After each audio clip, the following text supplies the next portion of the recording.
I started studying artificial intelligence when I was a young boy, and I suspect, like many of my colleagues, I read too much science fiction.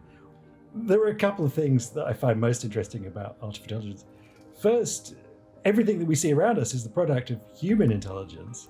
And so if we have some possibly smarter intelligence, we can build such amazing things. And then second, I think it's one of the greatest open scientific questions, which is, what is the nature of intelligence? What is the nature of our own intelligence, human intelligence?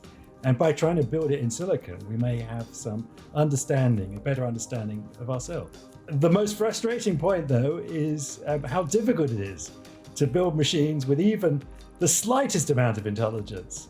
Computers are frustratingly little devices, and so the hours and days I've spent trying to get the computer to do the most obvious thing is incredibly frustrating, but also fills me with immense respect for the human mind, about how easily we do those things, even as young children.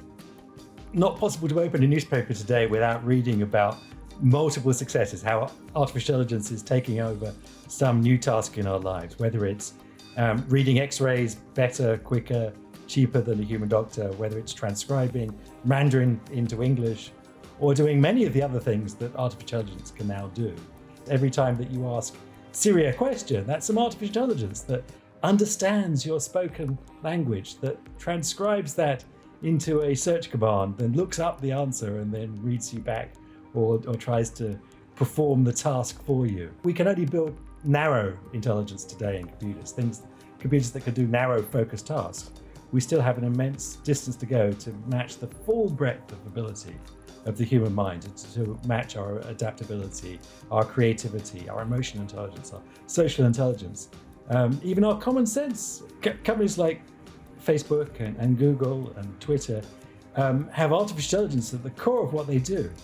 People don't realize that the internet that you see is the one that Facebook and Google and Twitter want you to see, and it's unique to you. You see a different view of the internet than anyone else does. And it's the algorithms, the artificial intelligence algorithms behind Google and Facebook that are deciding which news stories, which tweets, which Facebook posts that you get to see that hopefully interest you. But that poses some immense ethical challenges, that we start to live in these filter bubbles, and whether the algorithms are promoting controversial topics and conspiracy theories and all the things that seem to be driving us apart as a community, not driving us together.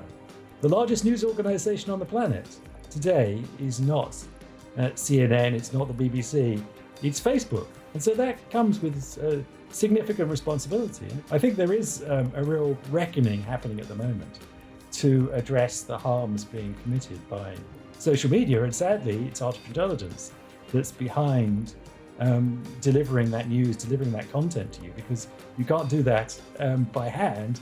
It's done by these somewhat stupid algorithms.